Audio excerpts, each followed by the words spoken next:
Wabarakatuh. Waalaikumsalam warahmatullahi wabarakatuh. Masih ada yang belum ikhlas jawab kayaknya nih. Yuk sekali lagi ya, supaya pertemuan kita diberkahi dan dirahmati oleh Allah Subhanahu wa Ta'ala, supaya apa yang kita rencanakan direalisir dengan lancar dan penuh berkah. Assalamualaikum warahmatullahi wabarakatuh. Waalaikumsalam warahmatullahi wabarakatuh. Bismillah walhamdulillah. Alhamdulillahilladzi akramana bisyami syahri Ramadan wa ja'ala lahu wasilatan linaili rahmatin wa maghfiratin wa itqim minan niran. Wassalatu wassalamu ala sayyidina Muhammadin sayyidil insan wa ala alihi wa ashabihi alladzina tamassaku bisunnati wal Qur'an. Amma ba'du.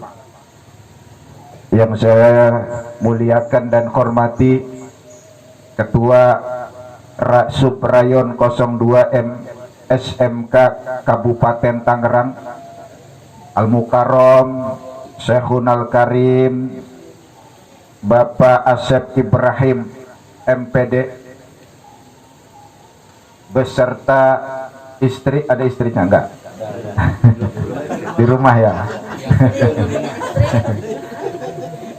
Berikut Bapak Sekjen dan seluruh kepala sekolah yang tergabung di dalam Subrayon 02 SMK Kabupaten Tangerang, Ibu Bapak hadirin yang insya Allah kita semua dimuliakan oleh Allah Subhanahu wa Ta'ala. Sebentar lagi kita akan memasuki bulan Ramadan, dan amalan ibadah wajib di bulan Ramadan adalah ibadah puasa. Ujung daripada ibadah berpuasa adalah membentuk manusia-manusia yang bertakwa. Dan salah satu indikator daripada ketakwaan seseorang itu bisa diukur dari silaturahim. Makanya tadi pesan tuh Pak Ketua Rayonnya, ntar dibahas silaturahim. Ya dah ya. Kenapa? Karena memang kita, budaya kita luar biasa. Kita punya budaya yang namanya budaya silaturahim, yang makna silaturahim agak beda dengan yang di luar, orang Arab. Makanya kita ada istilah silaturahmi. Orang Arab menyebutnya silaturahim. Kita punya tradisi itu sebelum puasa, bahkan setelah puasa di Lebaran, Masya Allah. Makanya ada istilah mudik segala kan. Iya, itu dilarang sekarang ya. Ngumpet-ngumpet nggak apa-apa dah kali ya. Iya. Makanya mohon maaf, kalau puasa itu orang jual apa aja laku. Jual apa aja laku. Bahkan banyak orang yang mendadak jadi pedagang. Karena di Indonesia itu ada budaya silaturahim, apalagi menjelang Idul Fitri, Masya Allah. Barang apa aja kalau dijual laku. Biskuit dari mulai merek abal-abal sampai terkenal laku dijual. Tuh biskuit dari mulai merek Kongguan sampai merek Kong Jupri ludes tuh biskuit ya. Walaupun isinya rengginang. Apalagi minuman, Masya Allah ya kan. Apa minuman apa aja, dari air putih sampai air berkuih laku. Bahkan dari mulai Orson sampai Marjan. Jadi tadi ada Orson tuh ya. Memang masih ada apa Orson? Iya, kalau kita dulu memang ya ada tamu istimewa, kita sediainnya Orson. Udah keren banget tuh. Suprita ya. Apalagi menjelang Lebaran. Kalau Lebaran kita silaturahim halal bihalal, ke rumah siapa aja pasti makanan penuh. Bener nggak? Banyak banget makanan apa aja ada. Sampai tadi itu ada kongguan segala. Iya. Hati-hati kena jebakan Batman tuh lebaran, ya kan? Kurang ajar ya. Yang kesian aki-aki Pak kalau tamu. Nih ibu-ibu jangan sampai nih ya, tarawehnya full, puasanya full, yang mulainya intens, tadarusnya khatam sampai 3 kali, lebaran bikin dosa. Kenapa? Jebak tamu. Iya. Yang kesian kan kalau aki-aki. Ini keras, ini keras, ini keras, dia lihat ada kongguan nih. Kalau kongguan kan masuk teh manis, seruput masuk. Begitu dia buka kongguan, biji ketapang isinya. Masya Allah. Di sampingnya ada kaleng monde. Monde nih kali ini benar nih, monde ya. Begitu dibuka monde, kue cincin isinya. Makanya Bu, saya kasih tahu ya Bu ya. Kalau isinya udah bukan asli, supaya nggak jebak tamu, itu tulis di atas kalengnya, kue isi ulang. Gitu. Bukan cuma air yang isi ulang. Masya Allah.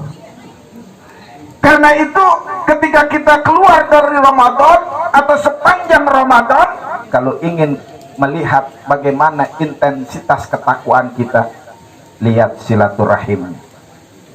Dari mana dasarnya Ustaz? Bisa kita lihat di dalam surat An-Nisa ayat 1. Mas, sini mas, sini mas. Punya saya ntar diambil bapak itu. Dalil daripada silaturahim menjadi indikator ketakwaan seseorang, itu bisa kita lihat di dalam surat An-Nisa ayat 1. A'udzubillahi minasyaitonirrajim. Bismillahirrahmanirrahim. Ya ayyuhan nasu taqu rabbakumul ladzi khalaqakum min nafsin wahidah wa khalaqa minha zawjaha wa batha minhuma rijalan katsiran wa nisaa wattaqullaha alladzi tasaaluna bihi wal arham innallaha kana 'alaikum raqiba. Wattaqullaha alladzi tasaaluna bihi wal arham, dan bertakwalah kamu kepada Allah yang dengan namanya kalian saling meminta dan saling menyambung hubungan silaturahim. Ini artinya apa? Kalau kita pengen lihat seberapa hebat ketakwaan kita, lihat seberapa intens silaturahim. Kalau pengen lihat seberapa berkualitas ketakwaan kita, lihat bagaimana kualitas daripada silaturahim. Karena silaturahim hubungannya erat dengan ketakwaan seseorang. Keberhasilan ibadah puasa seseorang dilihat bagaimana silaturahim. Makanya ini luar biasa nih, begitu masuk Ramadan sudah mulai berkumpul. Kenapa? Karena yang namanya manusia tempatnya salah dan lupa. Ibarat pepatah mengatakan tidak ada manusia yang bebas dari kesalahan sepak. Tidak ada lautan yang tidak berombak, tidak ada gading yang tidak retak, dan tidak ada tuyul yang tidak botak. Enak ya? Yang botak berarti tuyul. Sama. Kata bapak itu yang tadi dicengin akhirnya kena juga. Masya Allah. Yang pertama, silaturahim menjadi indikator ketakwaan seseorang. Yang kedua, kita sering mengenal istilah yang namanya hablum minallah dan hablum minan nas. Hubungan baik kepada Allah dan hubungan sesama manusia.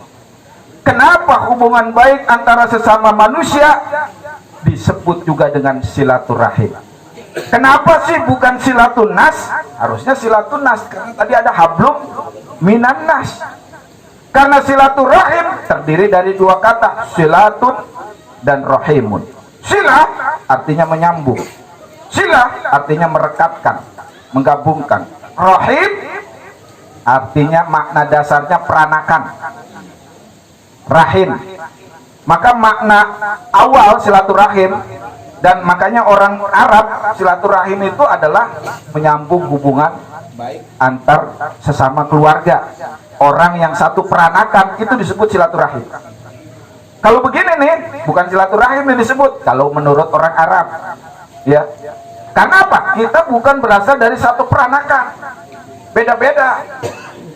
Walaupun semua manusia berasal dari Adam. Kullukum min Adam wa Adam min turab. Setiap manusia berasal dari Adam dan Adam semuanya dari tanah. Adam berasal dari tanah. Kita manusia berasal dari tanah. Semuanya Pak Ustadz? Iya, semua kita berasal dari tanah. Kok manusia semuanya berasal dari tanah? Karakternya beda-beda sih. Jangan lupa Bapak Ibu, tanah jenisnya juga beda-beda. Orang yang suka berantem, bertengkar, berselisih, ini mungkin diciptakan dari tanah sengketa. Orang yang suka shopping, sering belanja, borong, diciptakan dari tanah abang.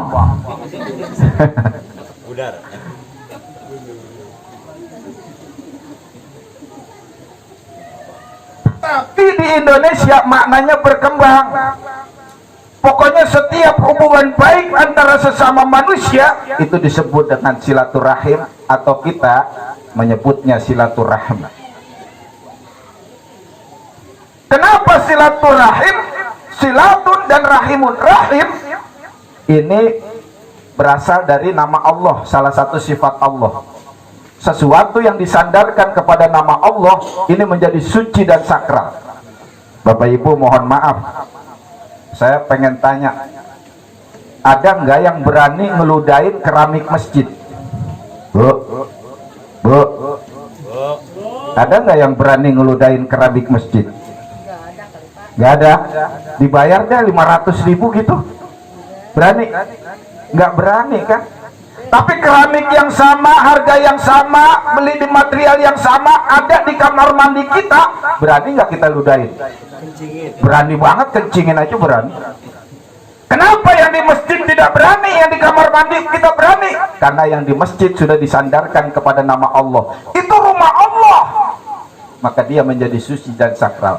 Sama silaturahim disandarkan kepada nama Allah, maka silaturahim menjadi sakral dan suci. Jangan main-main. Kata Allah dalam sebuah hadis qudsi, siapa yang menyambung silaturahim, siapa yang menyambung rahimku, maka dia akan aku sambung. Siapa yang memutus silaturahim, memutus rahimku, maka dia akan aku putus dengan hubungannya denganku. Masya Allah. Hati-hati tuh. Ini dahsyatnya seperti ini. Yang berikutnya, ini yang penting. Rahim seakar kata dengan rahmat. Siapa yang menyambung hubungan silaturahim, langsung dikasih rahmat oleh Allah Subhanahu wa Ta'ala. Masya Allah. Ini kerennya bahasa Arab Bapak Ibu. Mohon maaf yang guru bahasa Arab, kepala sekolah sekaligus guru bahasa Arab. Dalam bahasa Arab, kalau dua kata yang memiliki akar kata yang sama, dia berkaitan erat secara filosofis. Contoh, zanbun dengan zanabun. Zanbun artinya dosa, zanabun artinya ekor. Orang punya dosa seperti binatang punya ekor. Makin banyak dosanya, makin besar ekornya.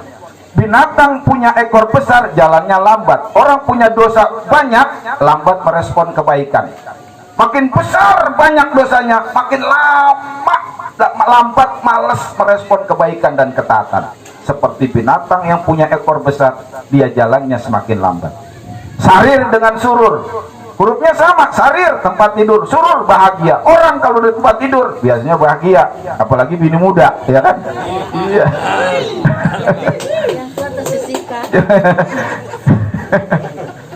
Nih kata teman saya nih Pak, mohon maaf, kata teman saya, suami yang istrinya 4 disebut Superman.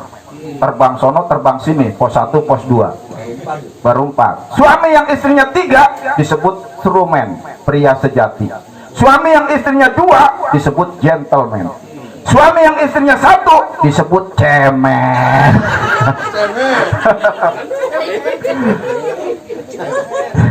Ini kayaknya cemen semuanya nih, apalagi ketua rayon cemen kayaknya. Masya Allah.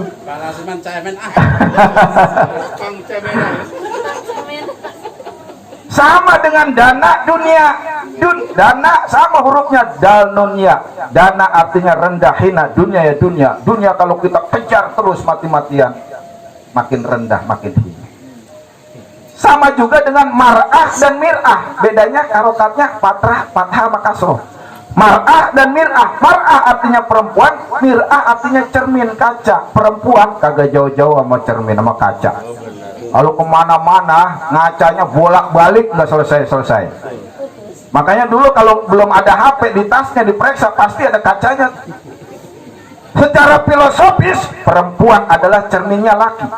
Kalau pengen lihat akhlaknya suami, lihat akhlak istrinya. Kalau pengen lihat imannya suami, lihat iman istrinya. Kalau pengen lihat empatnya suami, lihat muka istrinya.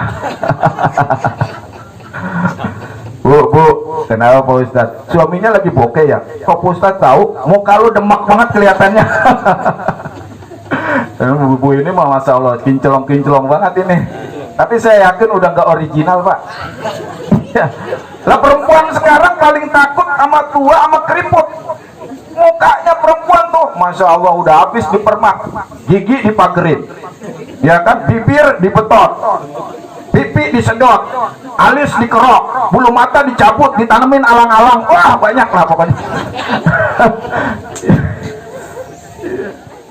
Makanya perempuan sekarang modelnya kosmetiknya banyak mahal-mahal.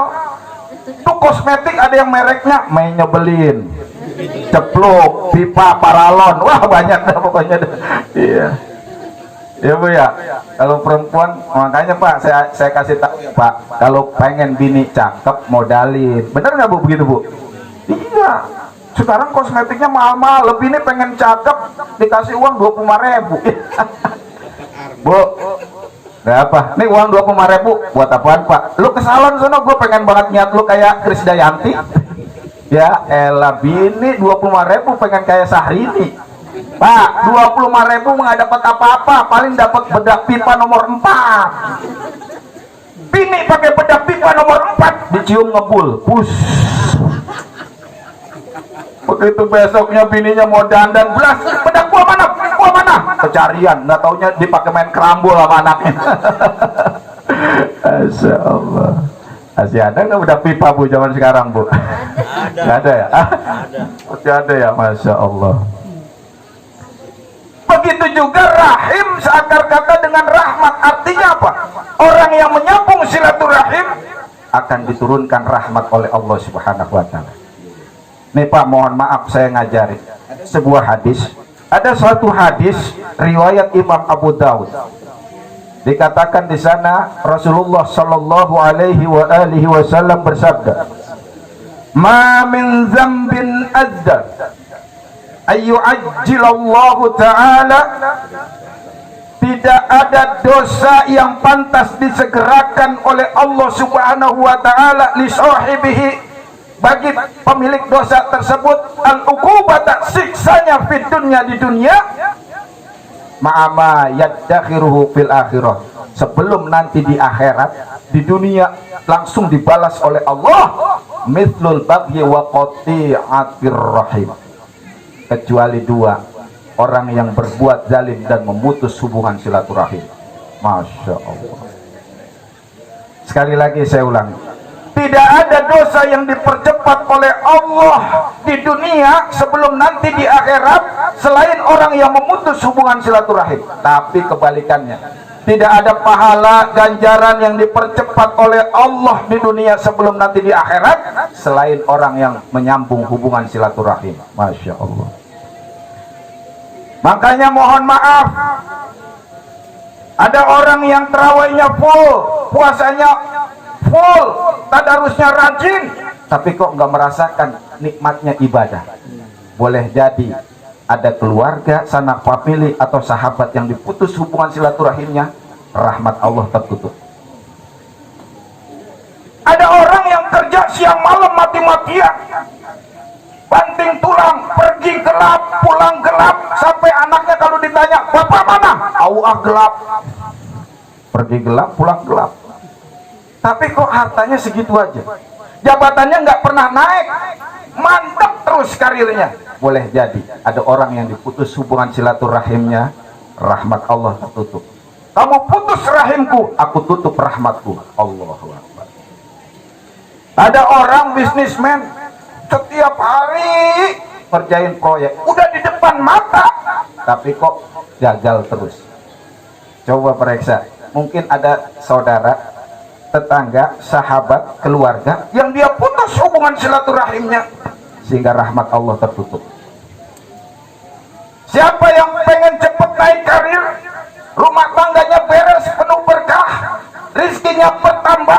sambung silaturahim. Cek dah siapa kira-kira yang pernah kita mati obor, pernah kita putus hubungan silaturahimnya, datengin orang tersebut, sambung silaturahim, rahmat Allah langsung turun.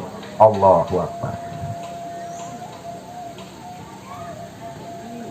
Makanya kemarin saya mau tanya nih Pak, Bapak Ibu, kemarin lebaran kemarin, kalau kita silaturahim, datengin orang yang baik sama kita atau yang jahat sama kita?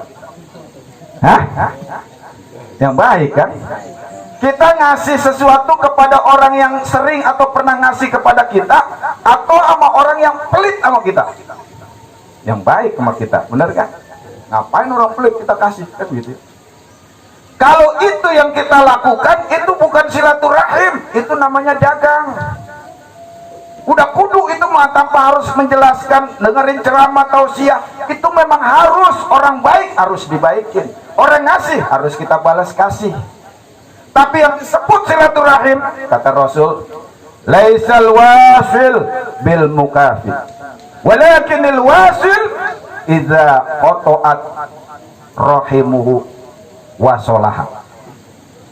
Yang disebut silaturahim itu bukan saling berbalas kebaikan, tapi yang disebut menyambung hubungan silaturahim adalah ketika silaturahim putus, ada orang yang terputus hubungannya, yang kita putus atau dia yang memutus hubungan silaturahim, kita sambung silaturahim itu. Allahu Akbar. Maka Bapak Ibu, dibayar kontan oleh Allah orang yang menyambung hubungan silaturahim.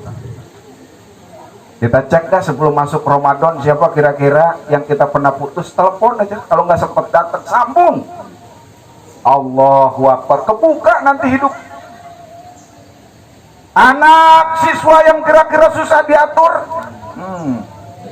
datengin orang tuanya, ya. Masya Allah, langsung tuh kebuka semuanya. Subhanallah, itu hebatnya silaturahim. Maka Bapak Ibu, Islam mengajarkan kalau ada orang yang berbuat jahat kepada kita, berbuat buruk kepada kita, kita boleh milih 3 hal. Boleh kita pilih 3 hal. Pilihan pertama, kalau ada orang yang berbuat buruk, berbuat jahat kepada kita, pilihan pertama boleh kita balas. Boleh kita balas. Tapi syaratnya harus setimpal. Mana ayatnya? Asy-Syura ayat 40. Wa jazaa'u sayyi'atin sayyi'atun misluha. Balasan atas kejelekan dibalas dengan kejelekan yang sama. Kalau ada orang berbuat buruk kepada kita, boleh kita balas, tapi harus setimpal. Repotnya kita kalau balas lebay. Kayak anak kecil dipukul sekali, kira-kira balasnya sekali apa 2 kali? Nambah. Yang dipukul 2 kali akan balas lagi, lebih lagi. Maka ini bahaya. Nggak ada ceritanya orang balas sama, lebay, rata-rata lebih. Maka ini saya sarankan gak usah diambil. Kenapa? Sebab yang rugi orang dan kita. Kita rugi, kenapa? Jadi penyakit. Bener nggak? Rugi segalanya. Ini mohon maaf Bapak Ibu, mohon maaf. Ini saya bukannya ngajarin ya, kita bagi sharing aja nih mah. Tidak ada penyakit, kebanyakan penyakit disebabkan oleh apa yang kita makan, tapi lebih banyak penyakit disebabkan oleh apa yang memakan kita. Saya ulangi lagi, kebanyakan penyakit bukan disebabkan oleh apa yang kita makan, tapi kebanyakan penyakit disebabkan oleh apa yang memakan kita. Mana contohnya? Orang gila, lihat tuh, makannya sembarangan, tempat sampah dikorek-korek, nasi basi ditelan, gagah banget. Belum pernah saya dengar orang gila minta kerokin gua dong, masuk angin nih, kagak. Malah telanjang malah, Masya Allah, ukur, perkasa badannya. Iya. Ya, pengalaman tuh. Makanya sebetulnya mohon maaf, kita sering diajarin di SD agak keliru ya, agak keliru dari SD. Ada istilah yang namanya mensana incorpore sano, begitu apa ya? Ya begitu ya. Di dalam tubuh yang sehat terdapat jiwa yang kuat. Ini salah nih Pak, salah. Kenapa? Ya itu tadi orang gila, tubuhnya sehat banget, jiwanya bermasalah.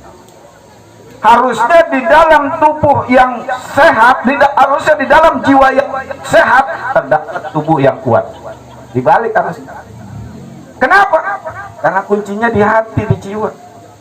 Makanya Rasulullah udah benar banget 1400 tahun yang lalu beliau mengingatkan di dalam tubuh kita ada segumpal daging, daging baik, semua tubuh baik. Rusak daging itu, rusak semua seluruh tubuh. Apa itu? Jiwa, hati.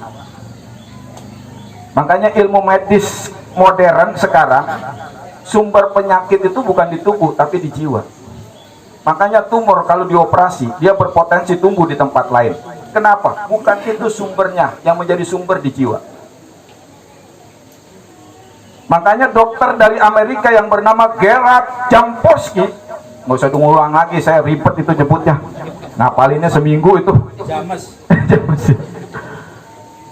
Dia itu melakukan pengobatan setiap pasiennya, itu disuruh duduk yang tenang. Tenang Pak, Bapak pasti punya masalah dengan orang lain. Coba Bapak maafkan, ikhlaskan semua. Buka hati Bapak. Ternyata benar. Rata-rata sembuh. Ketika hatinya diterapi, maka fisik akan menyesuaikan. Makanya hak orang muslim dengan muslim yang lainnya kan disuruh menjenguk tuh ya, kalau sakit. Itu ada rahasianya.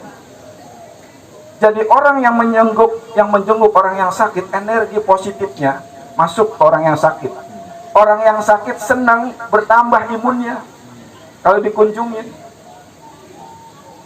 Apalagi datangnya bawa macam-macam, ya kan? Tapi kalau orang yang kesel mah marah juga. Bawa apa tuh? Jeruk, pisang. Gua nggak sakit aja nggak pernah bawa. Giliran gua sakit, mulut pahit, apa aja dibawa. Kita sering begitu. Iya, orang sakit dibawain apa aja, mulutnya pahit. Iya. Rekening BJP belum. Wah, ini benar nih. Iya, ngabarin ya kan, ngabarin. Bu, Pak, rekening udah cair. Sembuh langsung. Iya. Imunnya langsung kuat. Makanya bapak-bapak yang punya istri, kalau istrinya sakit, jangan dibawa ke klinik, jangan dibawa ke rumah sakit. Lama sembuhnya, bawa ke toko emas. Benar ya, Bu? Lah, sembuh langsung. Jangankan ke toko emas, aja ke Tanah Abang, gagah banget dia jalannya. Iya. Makanya mohon maaf, mungkin diantara laki di sini, suami di sini, yang paling romantis saya kali Pak. Paling romantis, bener. Nah saya kalau ngajak istri ke mall, tangannya saya gandeng terus, saya pegangin terus. Soalnya kalau dilepas, belanja kemana-mana. Iya. Kayak kecoa mabuk. Masya Allah, itu perempuan tuh ya Allah. Tapi Pak, Masya Allah, perempuan sisi positifnya banyak Pak. Benar, perempuan itu wanita tangguh Pak. Wanita tangguh. Kita laki-laki cuma ngerjain sesuatu hanya fokus satu Pak. Lagi ngerjain tugas nih di komputer, bini manggil aja kita nggak dengar.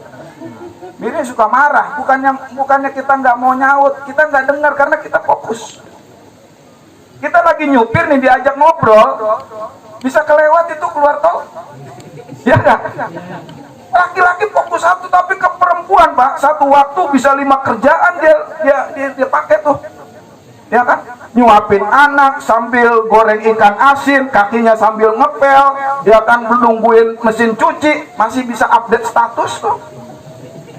Perempuan. Makanya Ramadan dikatakan sebagai bulan perempuan. Kenapa?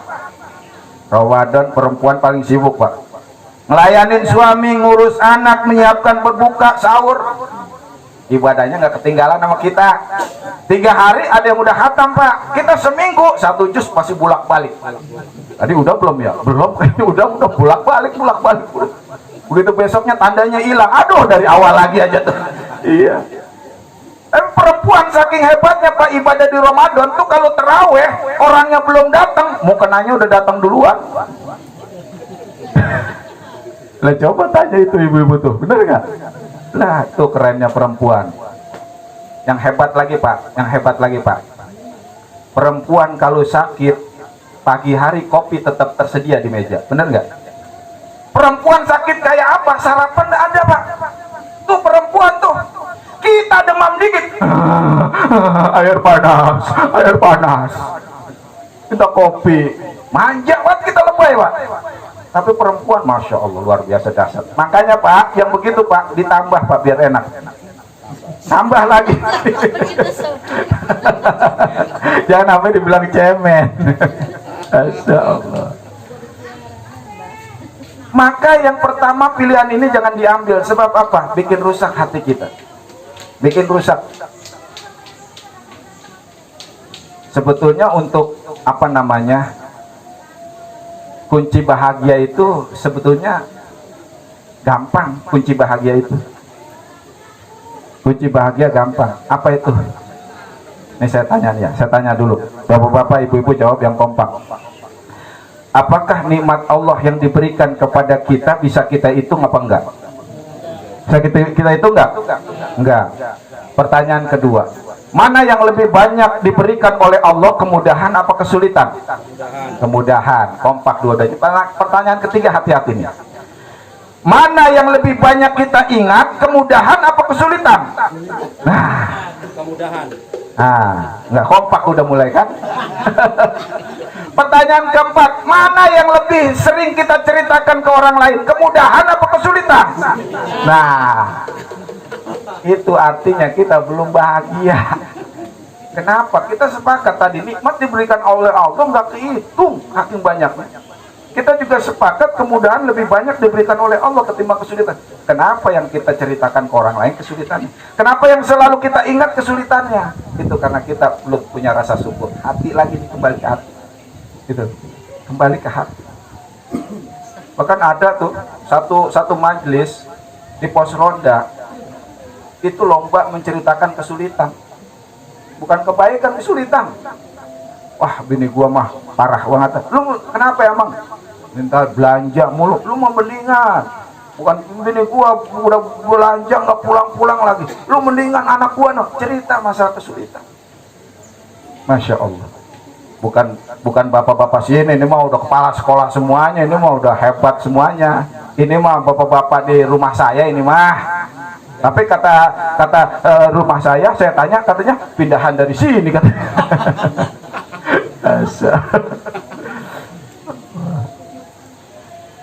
Yang kedua, pilihan yang kedua, kalau orang berbuat buruk, berbuat jahat kepada kita, nggak usah dibalas, ditahan di sini, dipendem.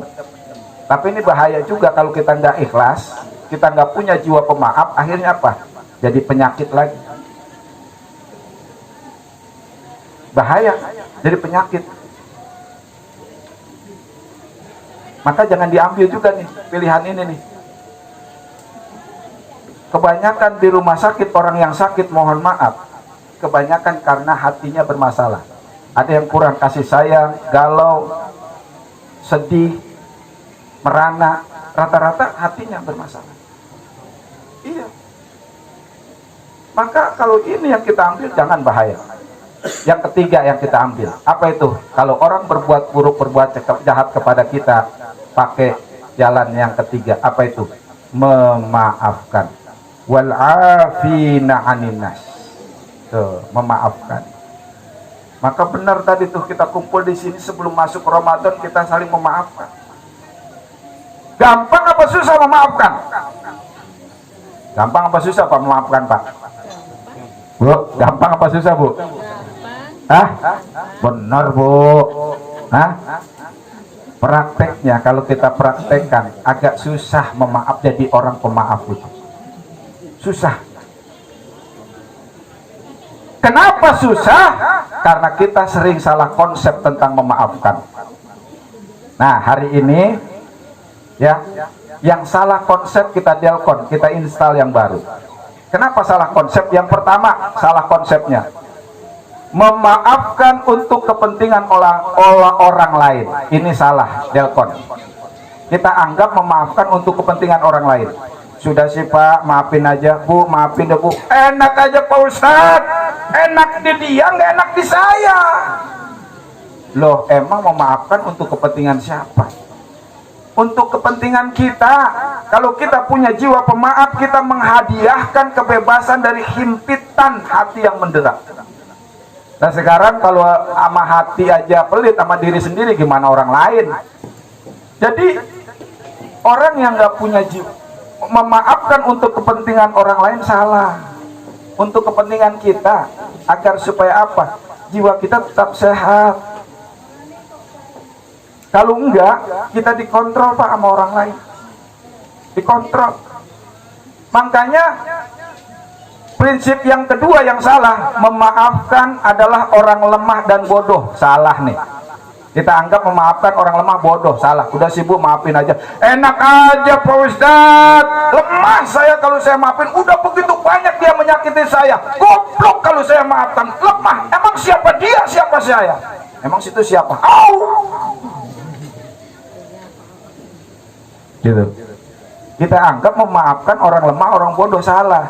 Memaafkan yang benar adalah orang pinter dan kuat. Kenapa dia pinter? Karena dia nggak mau jiwanya rusak, badannya sakit. Kenapa kuat? Karena dia tidak izinkan omongan perilaku orang lain masuk ke dalam jiwanya. Bapak Ibu mohon maaf, kalau omongan orang lain, perbuatan orang lain, apapun itu kalau kita tidak izinkan masuk ke hati kita, nggak jadi barang itu. Benar nggak? Benar nggak? Nggak jadi barang. Orang ngomong apapun, ngelakuin apapun, kalau kita tidak izinkan masuk ke hati kita, nggak jadi barang. Tapi akan jadi penyakit ketika omongan orang lain yang kecil saja kita izinkan masuk, jadi penyakit. Itulah makanya orang tidak memaafkan orang bodoh dan orang lemah. Maka orang memaafkan orang yang kuat, bisa membentengi jiwanya. Omongan orang sedikit, alah biasa itu, kayak angin berlalu. Mohon maaf Bapak Ibu, kalau gelas apa namanya ya, gelas aqua yang kosong kita remes-remes, kira-kira balik lagi nggak tuh gelas? Balik lagi nggak? Kagak. Itu jiwa orang yang nggak pemaaf, rusak. Tapi jiwa pemaaf itu seperti orang yang seperti bekel, dipencet balik lagi, ditendang balik lagi, dipukul balik lagi. Itu orang punya jiwa pemaaf. Tuh. Mohon maaf Bapak Ibu, air segelas kalau kita kasih garam 3 sendok, asin nggak kira-kira? Masih fokus nggak? Bapak Ibu masih nggak? Ayo coba.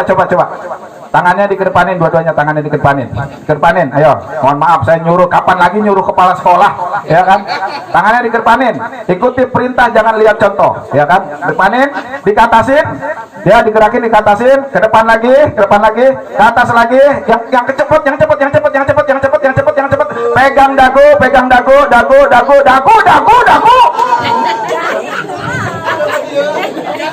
Bener nggak fokus dah. Kan saya bilang ikuti perintah, jangan lihat contoh. Kalau gitu kita makan aja nih Pak Asep lah. Setuju dah. Sedikit lagi, ya kan? Jadi memaafkan itu orang pinter, orang kuat. Kalau kita nggak punya jiwa pemaaf, kita dikontrol orang terus. Ingat terus sama orang itu. Kemana-mana ingat, lewat kampungnya kita ingat. Nggak ketemu orangnya padahal. Belanja ingat dia, kita taklim ingat dia, ngumpul sama teman ingat dia. Temennya ada pakai baju yang sama, gedek kita. Lagi makan ingat dia, tidur ingat dia, ke belakang kita nongkrong bunyi plung, kita kelihat ke bawah dia lagi. Kita sibuk ngurusin dia, yang kita ingat belum tentu mikirin kita. Bener nggak? Kita sibuk sendirian, pusing sendirian, gedek sendirian, yang kita gedekin belum tentu ingat kita. Dikontrol hidup kita, nggak karu-karuan jadi. Maka orang pemaaf itu luar biasa, orang yang kuat dan cerdas. Yang terakhir, memaafkan tidak butuh pihak lain. Kita kadang-kadang ngasih syarat, udah sih maafin dia. Enggak Pak Ustadz, saya nggak maafin. Tapi kalau dia minta maaf datang ke saya maafin. Lu mau jadi pemaaf ngasih syarat. Susah Pak, kalau memaafkan butuh pihak orang lain ngasih syarat dulu. Susah. Saya mau maafin dia Pak Ustadz, asal dia minta maaf duluan. Berat. Kenapa berat? Pertama, manusia punya ego. Jangankan bener, salahnya aja nggak mau minta maaf kadang-kadang. Jangankan orang lain, kita nih Pak, mohon maaf. Kita nih sama bini kita nih ya. mau ke masjid nyariin kunci. Kunci mana sih? Gue bilang taruh sini, lu naruh di mana sih? Sambil ngomel kita megang celana, nggak taunya di kantong celana. Kira-kira kita minta maaf nggak sama bini? Agak nyelonong aja ke masjid, malu. Begitu pulang bini nanya, itu ada kunci. Iya tadi gue temuin di tas lu. Masih bini disalahin. Coba bener ya? Anak kita marah-marahin, nggak taunya anak yang bener. Minta maaf nggak kita? Nah susah. Murid kita omel-omelin, yang ternyata dia yang bener. Ya, jauh kita minta maaf, berat. Apa memaafkan butuh pihak orang lain susah. Yang kedua, belum tentu orang itu tahu dia punya salah sama kita. Saya habis ceramah begini ada pedes saya. Pak Asep tersinggung. Dan ngomongnya pahit banget, sadis. Pokoknya kalau dia nggak minta maaf, saya nggak akan maafin sampai akhirat. Kira-kira saya minta maaf nggak? Kagak. Kenapa? Nggak tahu bagaimana saya minta maaf. Jangan-jangan kita benci sama orang lain selama ini. Orang lain itu nggak tahu bahwa dia punya salah sama kita. Kitanya stres sendiri. Allah. Susahnya lagi ternyata begitu orang minta maaf pun, ya ini orang datang nih. Pak, maafin saya Pak. Saya salah ngomong, salah kata, ampun, maafin saya Pak. Sampai nangis-nangis itu. Kata kita, udahlah, yang berlalu biar yang lalu. Udah kita maafin kok. Begitu dia pulang belum 7 langkah, apa kita bilang? Enak aja, maafkan, emang gampang nih, sakitnya di sini nakitin. Gak bakalan gua maafin. Ternyata orang udah datang pun kita nggak maafkan. Emang dasarnya kita bukan pemaaf. Allah. Ternyata orang kita ngasih syarat pun, orang minta maaf ke kita, ternyata kita nggak maafin. Kenapa? Emang kita bukan jiwa pemaaf. Maka memaafkan tidak butuh pihak orang lain, cukup di hati kita lega, kita maafkan. Tadi itu gelas, 1 gelas air dikasih garam 3 sendok, asin nggak tuh air? Asin nggak Bapak Ibu? Asin nggak? Coba saya cobain dulu, bismillahirrahmanirrahim. Ini mah asin manis ini. Iya, berarti nggak dikasih garam ini ya? Ini siapa sih ini ya? Manis mana? Tapi Bapak Ibu, nih air 1 danau. Kita kasih garam 1 ember. Kira-kira asin nggak? Enggak. Itu jiwa pemaaf tuh. Artinya luas, lapang. Gak mudah diasinin orang. Mengapa sih ikan di lautan gak ikut asin? Padahal lautan asinnya luar biasa. Kenapa? Kenapa Bu? Ikan di lautan gak asin Bu, padahal airnya asin luar biasa. Kenapa? Karena ikannya hidup. Coba ikannya mati, bisa diasinin, bisa dipecah kayak gini tuh. Bisa dikasih saus tiram. Orang yang hatinya hidup gak mudah diasinin orang lain. Nggak mudah digaramin oleh orang lain. Tapi kalau jiwanya mati, hatinya mati, gampang banget diasinin oleh orang lain. Mudah baperan. Di grup orang ngomong dikit mental ting aja keluar dari grup. ada gitu. Itu mudah diasinin, jangan dah. Nggak ada di sini mah nggak ada. Nggak ada di sini mah. Ada yang mau keluar dari grup. Nggak. Ya barangkali itu Bapak Ibu. Ya saya mohon maaf. Saya mungkin kalau kawan saya sudah datang, saya nggak ikut makan. Barangkali yang mudah-mudahan kawan saya belum datang. Saya insya Allah akan ke Serang, ke Banten TV ya untuk syuting Opus obrolan puasa. Insya Allah kita dapat 12 episode di sana untuk sebelum berbuka. Jadi sebelum berbuka ada Opus, kemudian ada festival, jurinya juga kita juga, festival Ramadan, kemudian kultumnya kita juga teman-teman juga. Saya juga insya Allah besok hari Jumat ini syuting di Antv untuk sebelum subuh. Ya itu dikasih 10 episode. Ya, doain ya Bapak Ibu sekalian, mudah-mudahan berkah ya. Emang sekarang makin padat nih Bu ya. Hari Minggu saya ke Banyumas, dari Banyumas ke Banyuwangi terus langsung terbang ke Lombok. Nanti tanggal 29 Mei saya ceramah di Hong Kong. Itu kalau ada yang ngundang. Kalau nggak ada yang ngundang mau ngapain lagi corona begini, ribet, harus di swab juga, vaksin lah, nggak tahu. Ya Bapak Ibu, maaf, terima kasih atas segala perhatian, mohon maaf atas segala kekurangan. Terima kasih banyak saya diundang wasilah Pak Ustadz Haji Abdul Manan. Mudah-mudahan berkah semuanya kita memasuki Ramadan dengan hati yang bersih, tinggal kita mendapat ampunan rahmat dari Allah Subhanahu wa taala. Terima kasih Pak Ketua Rayon, Pak Asep, Pak Sekjen, semua jajaran pengurus, Ibu Bapak sekalian. Allahumma muwaffiq ila aqwamit thariq. Wassalamualaikum warahmatullahi wabarakatuh.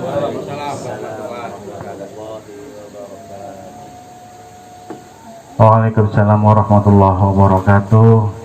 Alhamdulillahirabbil alamin. Sirama rohani sudah kita terima ya dari Bapak Ustadz Kiai Haji Sahrul Ramadan. Mudah-mudahan apa yang beliau sampaikan mendapatkan hikmah buat kita semua, khususnya dalam menjelang bulan suci Ramadan ini.